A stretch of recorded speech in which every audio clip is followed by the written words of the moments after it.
Hello and welcome to our Mass Effect playthrough. So let us continue. Mass Effect 3 gets primes our command and control something. Time to read a lot, just like we like, don't we? The Bolus Dreadnought Kunuku. Bolus have only produced one dreadnought, the Kununu, named after the diplomat who negotiated their client race status with the Turians. The Kununu, let's Kyuhunu, whatever, is the only Bolus ship of its class, but it's remarkably well armed. Its broadside cannons and main guns are all Thanix magnetic hydrodynamic weapons. A Turian general during the Kuhunu, after its maiden system voyage, enthusiastically declared that the ship could char a planet 3 times over. While its construction was funded entirely by the Elkos Combined Corporation, the Dreadnought was jointly gifted to the Volus Protectorate and Turian hierarchy upon completion, and now we commandeer it. As it should be. Okay. Rogue fighter pilots. When humanity began to expand its borders, experienced pilots were needed to establish colonies in uncharted reaches of space. Some Alliance personnel heeded the call, and these luckless men and women have since been driven out their colonies by the invading Reapers. After speaking with Lieutenant Steve Cortez, a few of these highly skilled fighter pilots agreed to fly against the enemies who destroyed their homes. Okay. Alliance 5th Fleet. We know a lot of this.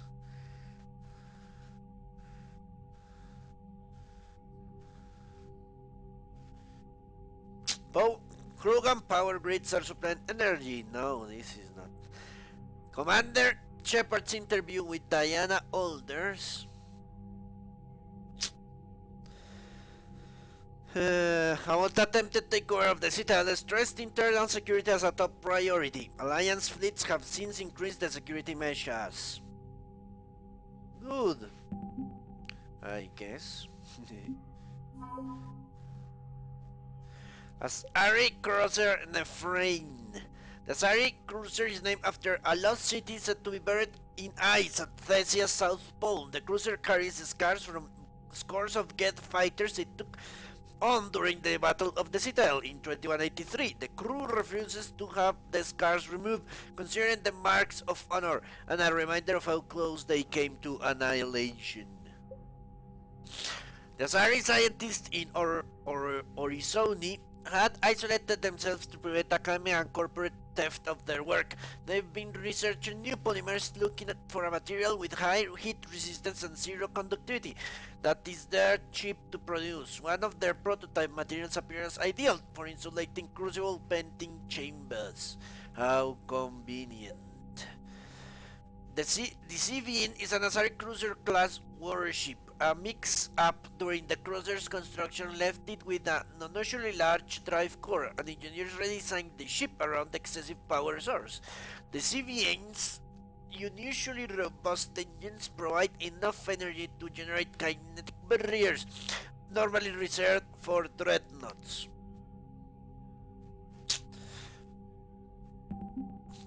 There is more! The graceful soaring spires common to Asari architecture look deceptively delicate, but Thessia's palaces, universities, and theaters have stood longer than most civilizations. Asari architectural engineers dispatched to the Crucible are testing the weapon's construction to make sure it can withstand the tremendous amount of pressure built. If built improperly, stress could tear the Crucible upon activation. What do you know? Amazing. Well, the Crucible is a huge thing. It's in zero gravity as far as I could tell. So, I don't know how concerned they should be. Alright. Ah, this was new. Developed by Alliance military. This really? No. Okay. Bolus fabrication units are skilled at mass producing whatever manufactured goods are currently in demand. Factories use modular equipment to switch their production lines from arms to housing to the next big galactic buying trend. Recovered from manufacturing compound, these fabrication units can stamp out custom plastics for the crucible on an industrial scale. Elcos Combine is a manufacturer known for producing reliable but less expensive versions of higher grade weapons and armor. Their scientists are adept at reverse engineering new technology. The Ulus engineers rescued from Satu'arn are applying these same methods to break down instructions on how to create several thousand plastics that must be integrated into a crucible superstructure. In a show of unprecedented generosity, Elko's Combine has waived all proprietary claims to any new compounds created by their scientists.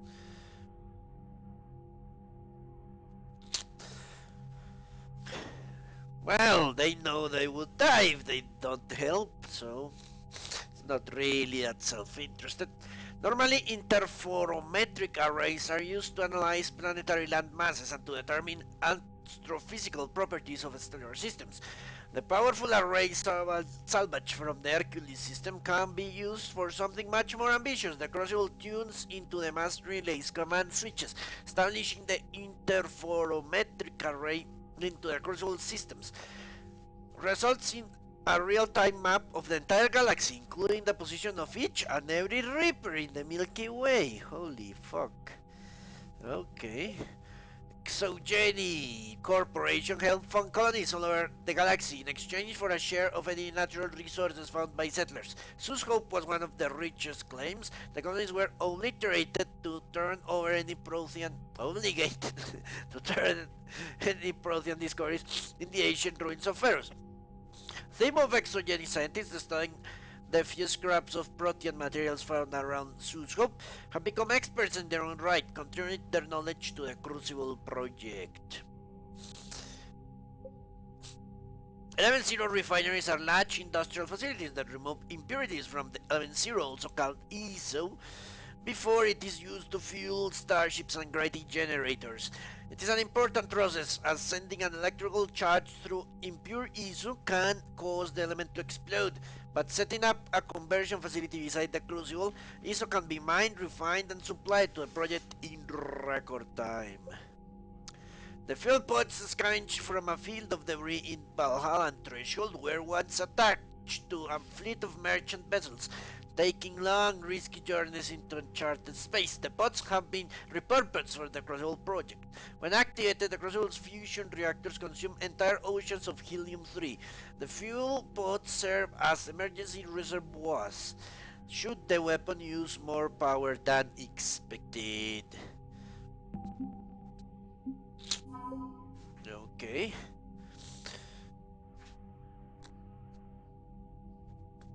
Let's see. Cerberus scientists. The elusive man's search for humanity's best attract many renowned scientists. Cerberus offered generous salaries, brand new facilities, and unfettered research budgets. Despite these lavish perks, some began to worry about the ethical ramifications of their work. The scientists rescued from Helix were among the first to leave Cerberus. They diligently helped to construct the Crucible. Dr. Breen Cole is an ex-Cerberus scientist who studied technology left behind by the Collectors. She eventually cut ties with the Elusive Man, helped a dozen of scientists and their families flee the organization. The Doctor has joined the Crucible Project in what? Give me a second.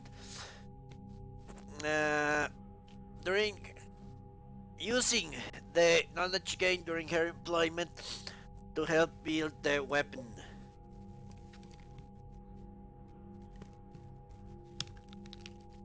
Gavin Archer was a well-known synthetic intelligence specialist from Terra Nova who disappeared years ago to work with Cerberus. Now that he's parted ways with his former employer, Archer is among the scientists working on the Crucible. His study of BIs and AIs, in particular the Geth, gives him unique insights into parallel processing and inter-system communications that have already improved the weapon's efficiency. After helping Commander Shepard destroy the Collectors, Jacob Taylor cut his ties with Cerberus. He joined the war following an attack on a safe house for former Cerberus operatives where he was hiding out. Jacob turned down formal reinstatement into the Alliance Marine Corps, feeling his past with Cerberus disqualified him from their company. Taylor insisted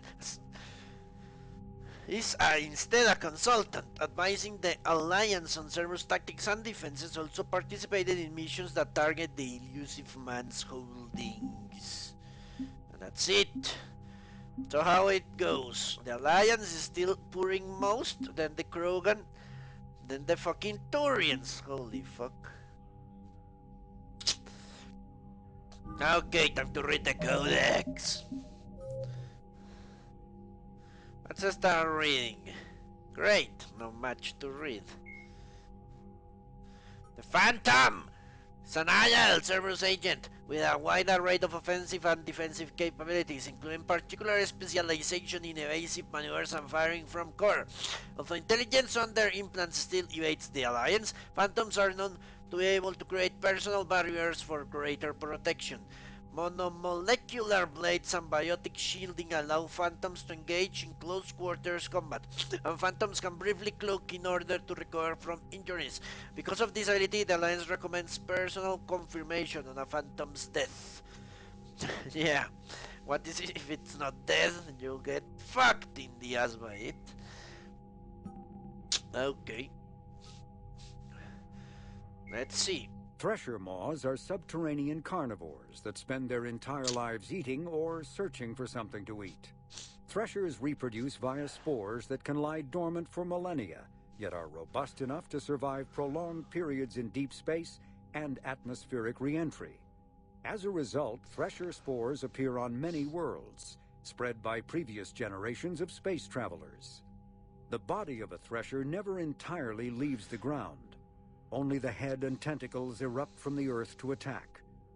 In addition to physical attacks, threshers have the ability to project toxic chemicals and emit bursts of infrasound as a shockwave weapon. The Alliance first encountered threshers on the colony of Akuz in 2177. After contact was lost with the Pioneer team, Marine units were deployed to investigate.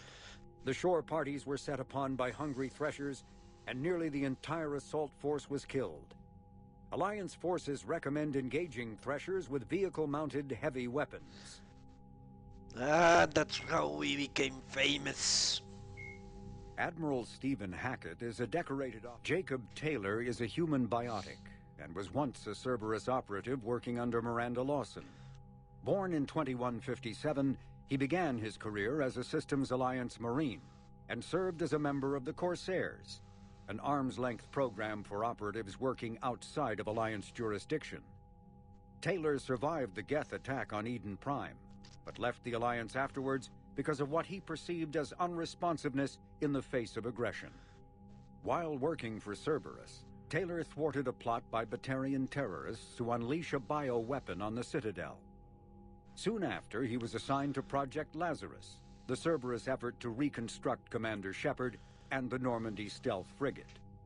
Following the project's completion, Taylor accompanied Shepard through the Omega-4 relay to destroy the Collectors. He survived that mission and has since left Cerberus, although his current whereabouts and affiliations are unknown. What? Whatever. Jelix, the second planet in the Arai system, is a marginally habitable world of mountains and ice. The planet was turned into a human penal colony upon its discovery in 2161. But its prison shut in 2179 after racking up the worst safety records in the Systems Alliance. Lawsuits are still in the courts. Shortly after the closure of the prisons, a handful of intergalactic corporations moved in to set up mines, supply depots, and other facilities on the planet. That's it! That was quick, wasn't it? Time to explode the ship for the 11,000th time, motherfucker.